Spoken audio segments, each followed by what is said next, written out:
Halo Sinekrip, balik lagi sama gue Rashid Hari. Yang kali ini mau ngomongin sebuah film Indonesia nih yang baru aja rilis di bioskop. Dan ini genrenya romance, tapi dia adalah romance yang berusaha untuk tampil beda lah dibanding apa yang lagi ngetren di pasaran. Dalam arti di sini ceritanya bukan soal perselingkuhan dengan ipar mungkin, bukan diangkat dari TikTok viral, bukan diangkat dari thread apapun gitu mungkin di Twitter gitu, bukan, nggak ada bumbu religinya, bukan soal remaja karakternya. Jadi beda lah dibandingin apa yang lagi ngetren sekarang, yaitu ada Romeo Ingkar Janji yang didirect sama Emil Heradi ya. Emil nih sebelumnya pernah bikin series Pretty Little Liars, terus di film pernah bikin juga Kupu-Kupu Kertas yang kemarin baru aja tayang lagi di bioskop setelah sempat hilang, sama ada juga Night Bus yang dulu menang film terbaik FFI. Jadi track recordnya buat gue sih lumayan oke lah, nggak bikin gue tuh insecure pada saat gue pengen nonton Romeo Ingkar Janji karena sutradaranya oke, lumayan track recordnya. Tapi sebenarnya yang bikin gue paling penasaran adalah karena Valerie Thomas jadi lead di sini. Soalnya kan udah lama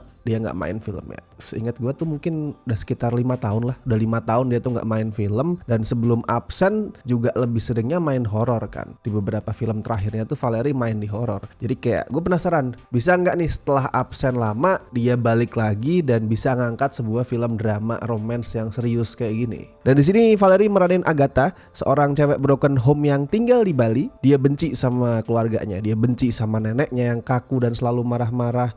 Dia juga benci sama bapaknya yang menurut Agatha tuh cuma bisa diem setiap ada masalah. Dia benci sama kondisi di mana ibunya itu sampai meninggalkan mereka karena nggak tahan sama omelan si nenek. Dia benci sama semua hidup dia lah. BTW yang meranin nenek adalah Widiawati, terus yang jadi si bapak itu Doni Damara. So lu bisa ngelihat pameran acting yang kuat lah. Tiap dua karakter ini tuh nongol di layar. Walaupun kebanyakan nongolnya tuh berantem ya, bertengkar berantem, tapi setiap nongol karena yang meranin tuh dua aktor hebat, selalu ada acting yang kuat di situ. Nah, si Agatha ini nantinya berkat kebetulan demi kebetulan, dia akhirnya bisa deket sama seorang tato artis. Namanya ya seperti yang udah lo lihat di judul, Romeo namanya, yang diperanin sama Morgan Oey. Romeo ini juga punya masalah di keluarganya. Bapaknya selingkuh pas kerja di luar kota, ninggalin dia berdua juga sama ibunya di rumah. Intinya lo bakal lihatlah gimana dua manusia yang sama-sama terluka tuh saling menemukan gitu, saling berkenalan, dan akhirnya saling mencoba buat ngobatin lukanya masing-masing. Gue suka sih ngelihat Valerie Thomas sama Morgan di sini main bareng karena chemistry-nya lumayan kuat. Kalau Morgan udah pernah tahu lah ya, semenjak banting setir jadi aktor tuh actingnya selalu oke. Minimal itu dia bisa ngasih rasa aman lah di sebuah film. Aman dalam arti andaikan nih dia main di film yang jelek sekalipun, at least lu bakalan ngerasa ya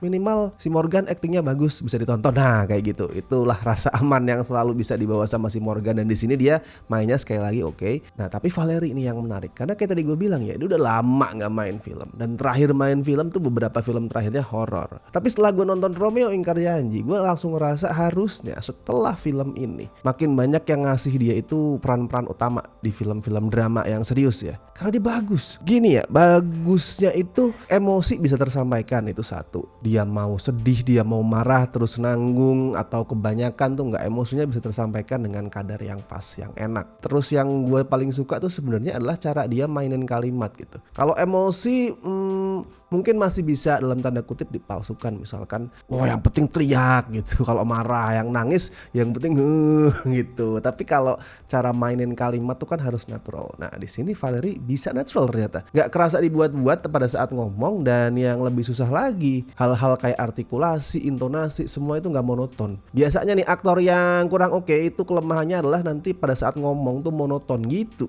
doang, nggak ada naik turun yang berubah, nggak ada apalah cara ngomong yang beda gitu terus kalau dengerin. Nah di sini Valerie nggak, Valerie bisa lebih mainin cara ngomong dia, jadinya enak pada saat dua karakternya tuh berinteraksi. Nah itu contoh aktor yang oke. Kalau dari cerita ya emang udah banyak sih sebenarnya cerita yang kayak gini modelannya tuh, mau itu di Indonesia atau di luar, di Hollywood tuh sebenarnya udah banyak. Dan Romeo Ingkar Janji juga gue lihat nggak berusaha buat ngutak-atik formula yang pasti lu udah familiar banget kan sebenarnya. Formula-formula kayak ya tadi, dua orang terluka saling ketemu terus kemudian berusaha saling mengobati, kan lu pasti udah familiar banget. Mereka film ini nggak berusaha untuk ngutak-atik formula itu, nggak berusaha untuk bikin formula itu tuh bertransformasi jadi sesuatu yang beda gitu, nggak. Masih kerasa familiar. Tapi kalau lo bandingin sama tipikal romance yang belakangan lagi ngetren di layar lebar, film ini emang ngasih pembeda. Emang jadi kerasa beda di saat lo bandingin sama apa yang lagi ngetren. Dan itu gue appreciate sih, karena nggak yang oke lah ini lagi rame ini gitu, kita bikin yang sama kayak di horor kan gitu ya. Wah ini horornya religi ini lagi rame nih, ya udah kita bikin horor religi, atau horor apa yang lagi rame kita bikin. Nah ini nggak kemudian wah ini yang lagi rame kan perselingkuhan, bikinlah kita romance perselingkuhan. Ternyata nggak. Romeo Ingkar Janji itu stick dengan jalannya sendiri lah. Jadinya emang kerasa beda dibanding yang lagi ngetren. Salah satu pembedanya ya jelas ya, kayak tadi udah gue bilang, karakternya itu bukan remaja, bukan bocil SMA, bukan anak yang baru masuk kuliah juga, bukan. Udah dewasa. Gue nggak tahu umurnya berapa ya, tapi kalau gue lihat sih mungkin Romeo sama Agatha nih orang yang ada di umur ya 25, 26 atau belum sampai 30 lah, mungkin 20-an akhir maksimal. Mungkin si Romeo 28 gitu, si Agatha mungkin 25, 26, mungkin sekitaran itu. Udah dewasa intinya. Mereka udah dewasa, terus ditambah permasalahan-permasalahan yang tadi gue bilang ya, permasalahan keluarga yang lumayan berat sebenarnya. Tone filmnya itu jadi lebih serius dibandingin tone film-film remaja. Film-film remaja romance kan ya udah happy go lucky gitu kan cerita ya. Wah yang penting jatuh cinta dengan menyenangkan. Nah di sini jatuh cinta nggak selalu menyenangkan. Berat juga, banyak masalahnya gitu. Tone-nya tuh lebih serius, lebih dark kadang-kadang. Nah itu juga jadi pembeda tuh.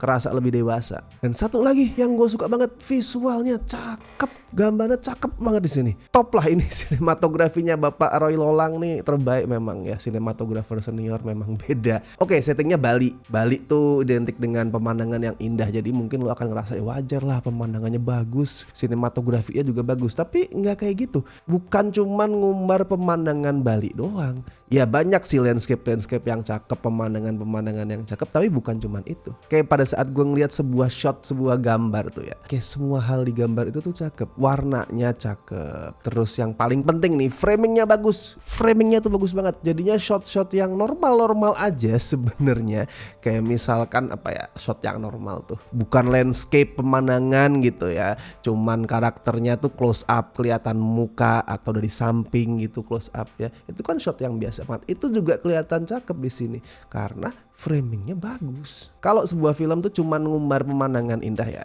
yang cakep kan ya cuman berapa menit sekali gitu ya. Kayak wah lu duduk nonton, wah cakep nih pemandangannya nih. Terus habis pemandangan landscape itu hilang, ya udah biasa lagi. Muncul lagi pemandangan, wah cakep lagi nih, biasa lagi. Nah kalau di sini nggak, pemandangan cakep, ganti shot yang lain, gue tetap merasa wow, kok bisa cakep juga yang ini. Jadi ini buat gue nih, so far Romeo Ingkar Janji adalah salah satu film Indonesia tahun ini yang punya sinematografi paling cakep. Dan ini film juga bakal memuaskan itu ya, hasrat ekspektasi penonton zaman sekarang. Temen-temen yang suka mencari hal viral di TikTok nih pasti terpuaskan nih. Kenapa? Karena ada plot twist. Bukan twist yang susah ditebak juga sebenarnya, karena dari awal tuh dia udah nyebar banyak clue ya, banyak petunjuk. Tapi justru itu yang oke. Karena udah nyebar banyak clue, twistnya gak kerasa curang. Bukan yang kemudian out of nowhere gitu, datang terus tiba-tiba wah kaget, wah gak tertebak gitu. Gak kayak gitu. Hal paling penting di twist itu bukan seberapa gak ketebak. Ini bukan kuis coy, film ya, bukan kuis. Nah twist tadi tuh buat gue agak ngingetin ke karya-karyanya Nicholas Sparks sih. Ya The Whole Romeo Ingkar Janji ini ngingetin ke karya-karya Nicholas Sparks sebenarnya. Gue gak kaget kalau pembuatnya tuh emang terinspirasi dari adaptasi novelnya Sparks, kayak misalkan The Notebook, Dear John, The Lucky One, Safe Haven dan lain-lain. Karena ngingetin ke sana, tone-nya ngingetin ke sana, setting tempatnya Bali yang indah tuh ngingetin ke sana. Intinya sih twist tadi tuh bikin filmnya jadi cerita romantis yang nggak cuma manis tapi juga kerasa magis. Kalau skor buat Romeo Ingkar Janji, gue kasih berapa ya? 6,5 dari 10 lah. Ya ada beberapa poin yang perlu diperbaiki sih. Misal durasinya semestinya bisa lah dipadetin lagi, dipersingkat lagi. Terus rules terkait twist twistnya itu gue nggak bisa reveal sih apa-apa, tapi buat gue tuh rules terkait twist itu tuh masih bisa diperbaiki lah, karena masih kerasa inkonsisten buat gue, masih bikin gue ngerasa wait kok bisa kayak gini ya gitu. Itu masih bisa dipoles lagi. Tapi sekali lagi lah, film ini udah berhasil ngasih pembeda kayak tadi gue bilang, penyegar di tengah genre romance kita yang emang butuh variasi. Ya semua genre kita tuh butuh variasi sebenarnya sih. Horornya biar gak gitu-gitu doang, romance, drama dan lain-lain tuh emang butuh variasi. Jadi sesuatu hal kayak Romeo Ingkar Janji ini sangat gue apresiasi kedatangannya. So langsung aja lu tonton di bioskop. Dan buat yang udah nonton, bisa lu bagiin review lu di kolom komentar biar bisa semakin menjadi bahan pertimbangan buat teman-teman untuk nonton film ini. Silahkan tuliskan pendapat kalian, bebas apapun itu. Alright, dan seperti biasa gue ingetin jangan lupa like video ini, subscribe Cineklip, dan buat teman-teman yang pengen ngebantu kami dengan kasih donasi seikhlasnya, as always ada berbagai cara, ada super thanks, ada saweria, ada juga lu bisa join membership Cineklip sesuai dengan tier yang bisa lu pilih sesuai dengan kebutuhan dan keinginan. Dan thank you so much buat teman-teman yang masih setia join membership sampai sekarang, terutama mereka-mereka ini yang berasal dari tier Besti dan La Familia. Tier Sobat juga gue terima kasih banget, udah sangat membantu kami. Sampai jumpa di live stream khusus membership hari insya Allah minggu ini. Oke, baiklah kalau begitu, gue Rashid Haris, sampai ketemu di review-review berikutnya.